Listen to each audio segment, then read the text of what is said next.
वंदे मातरम बच्चों। आज हम वैज्ञानिक कारण देखेंगे। इसको मैं आपको सिर्फ इसको पढ़ के बताऊंगा, आपको सुनना है ध्यान से। और आपके वैज्ञानिक कारण सिर्फ कोई दो ही रहेंगे। ये मैंने 5 लिए हैं, इसमें से कोई दो ही आएंगे, लेकिन आपको पांचों की तैयारी करनी है। तो चलिए शुरू करते हैं। पहला है क्वेश्चन आपका कि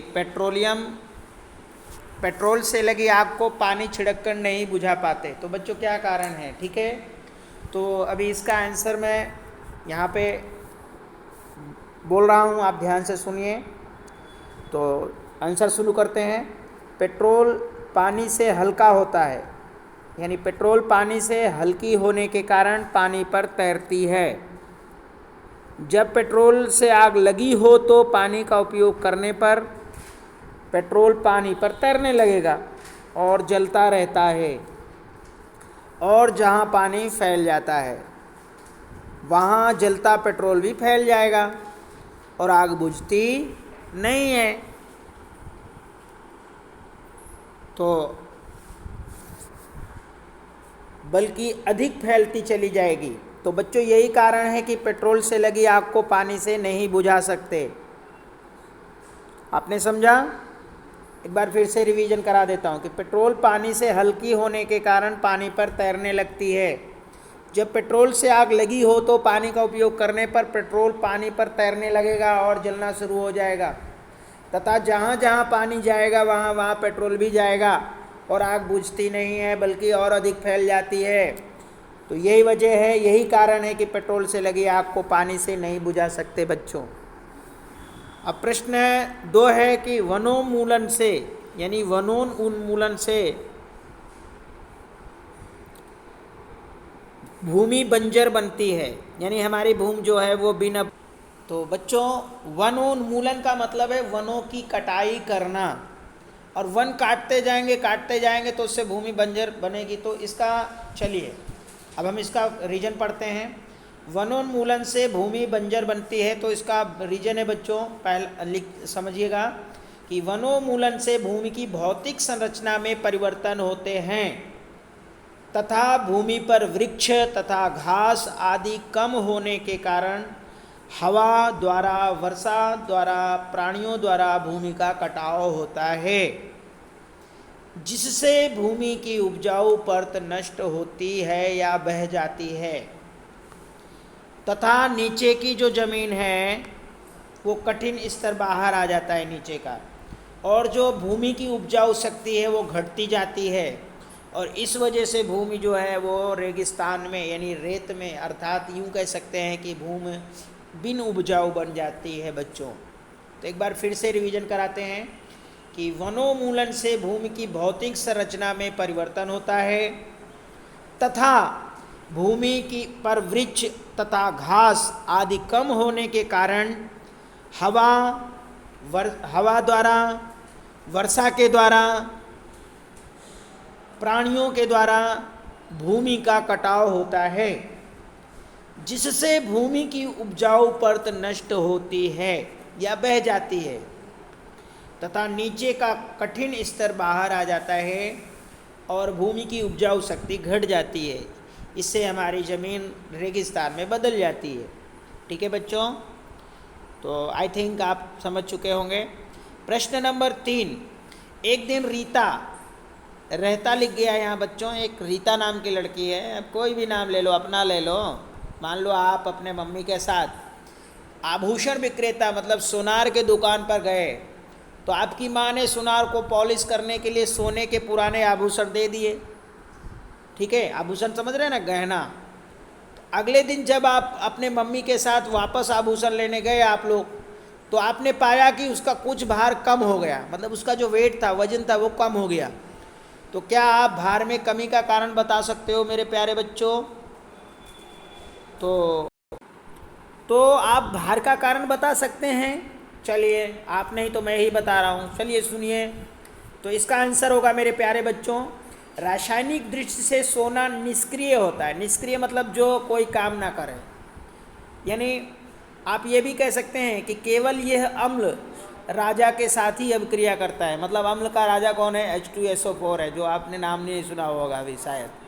ठीक है, तो आप लिख सकते हैं कि रासायनिक दृष्टि से सोना निष्क्रिय होता है, ये केवल अम्ल राजा के साथ ही अभिक्रिया करता है, यानी H2SO4 के साथ। शुद्ध सोना बहुत नरम होता है बच्चों, जिसके आभूषण नहीं बन सकते।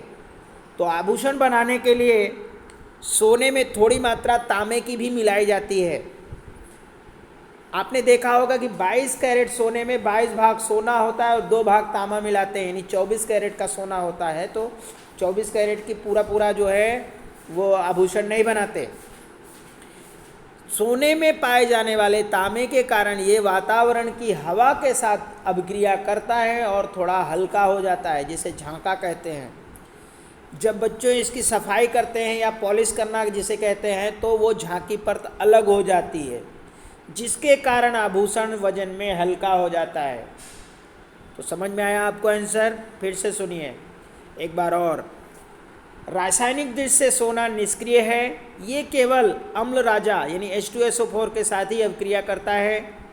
शुद्ध सोना बहुत नरम होता है, जिसके कारण आभूषण नहीं बन सकते। और क्यों नहीं बन सकते? क्योंकि आभूषण तो बन जाएगा, पर वो अब अगर हम अपने पहनेंगे तो रात में सोएंगे तो क्या होगा? वो टेढ़ा मेढ़ा हो जाएगा, है ना। इसलिए आभूषण बनाने के लिए सोने में थोड़ी मात्रा तांबे की भी मिलाई जाती है। तो हमारा सोना का जो आभूषण होते हैं वो 22 कैरेट के होते हैं। सोना का 22 कैरेट सोना लिया जाता है और 2 कैरेट वो कठोर बने, इसलिए उसमें तांबा मिलाते हैं। अब आप देखेंगे कि सोने में पाए जाने वाले तांबे के कारण ये वातावरण की हवा में से प्रक्रिया करता है और हल्का हो जाता है, यानी झांका बन जाता है। जब बच्चों सुनार इसे साफ करता है या पॉलिश करता है तो वो झांकी परत अलग हो जाती है, जिसके कारण आभूषण वजन में हल्का हो जाता है। तो ये रहा आपके प्रश्नों का आंसर। चलो प्रश्न नंबर 4, प्रयोगशाला अथवा रसोई का घर कार्य करते समय संश्लेषित वस्त्र नहीं पहनने चाहिए। बच्चों संश्लेषित वस्त्र मतलब जो टेरी कॉटन के हों, टेरी लीन के हों, है ना, वो नहीं पहनने चाहिए, हमें सूती वस्त्र पहनने चाहिए। तो चलिए इसका कारण समझते हैं। जो संश्लेषित रेशे से बनाए गए कपड़े जलते हैं और तब पिघलने लगते हैं और पहनने वाले के शरीर से चिपक जाते हैं बच्चों। ठीक है, यानी संश्लेषित रेशा से जो कपड़े बनाए जाते हैं वो जलते हैं और जलने के साथ ही साथ वो पिघलते हैं, और जो भी व्यक्ति कपड़े पहने होता है उसके शरीर से चिपक जाते हैं, जो कि खूब हानिकारक होते हैं। आप समझ सकते हैं कि अगर कोई कपड़ा हमारे शरीर में चिपक जाए तो क्या हो सकता है। अतः जो रसोई घर का कार्य है या प्रयोगशाला में ऐसे कपड़े जलने की संभावना ज़्यादा रहती है। आप समझ सकते हैं रसोई घर में आग का काम होता है, तो इसलिए जब भी हम रसोई का कार्य करें या प्रयोगशाला में प्रयोग करने जाएं तो संश्लेषित कपड़े का प्रयोग ना करें। इसी वजह से संश्लेषित रेशा से कपड़े नहीं पहनने चाहिए। आई थिंक समझ में आया होगा मेरे प्यारे बच्चों। एक बार फिर से रिवीजन कराते हैं कि संश्लेषित रेशे के जो बने हुए कपड़े हैं वो जलते हैं तथा जलने के साथ साथ वो बॉडी में चिपकते भी हैं। यानी अगर जल गया कपड़ा तो वो हमारे बॉडी में चिपक जाएगा और जिससे हमारी शरीर जल सकती है। इसलिए हम इसका उपयोग यानी घरों में जब हम खाना बना रहे हों रसोई घर में या प्रयोगशाला में प्रयोग करने जा रहे हों तो इस तरह के कपड़े पहनकर प्रयोग नहीं करना चाहिए मेरे प्यारे बच्चों। यही कारण है कि संश्लेषित रेशे को कपड़े यानी संश्लेषित रेशे के कपड़े प्रयोगशाला अथवा रसोई घर कार्य में प्रयोग करते समय नहीं पहनने चाहिए। ओके, अब बच्चों अगला है कि वायरस को सजीव और निर्जीव की जोड़ती कड़ी कहते हैं। तो इसका जवाब देखेंगे। आप जानते हैं कि सजीव और निर्जीव की जोड़ती कड़ी का कि अब वातावरण में या निर्जीव स्थान पर वायरस कोई भी जैविक क्रिया नहीं कर पाता। ठीक है, आप देखेंगे कि जो वायरस है वो वातावरण या निर्जीव स्थान पर कोई जैविक क्रिया नहीं करता, परंतु वायरस सजीव कोष में प्रवेश करते ही जैविक क्रिया करता है। सजीवों के बॉडी में प्रवेश करते ही वो जैविक क्रिया शुरू कर देता है। जैविक क्रिया मतलब वो जीवित हो जाता है और वो अपना जो भी वर्क होता है, जो भी काम होता है करना शुरू कर, मतलब उसके अंदर पावर आ जाती है। अतः वायरस को सजीव में सजीव की तरह और निर्जीव में निर्जीव की तरह व्यवहार करता है।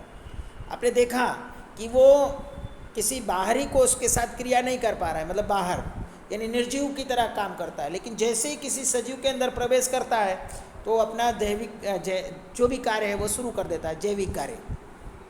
तो इसलिए आप देखेंगे कि जो सजीव है, ठीक है, सजीव के में प्रवेश करते ही सजीव की तरह और निर्जीव में निर्जीव की तरह व्यवहार करने की वजह से उसे हम कह सकते हैं कि जो वायरस है उसे सजीव और निर्जीव की जोड़ती कड़ी कहते हैं। तो फिर से सुनिए, वातावरण में या निर्जीव स्थान पर वायरस में कोई भी जैविक क्रिया नहीं होती है, परंतु वायरस जैसे ही किसी सजीव को उसमें प्रवेश करता है तो वो जैविक क्रिया करने लगता है।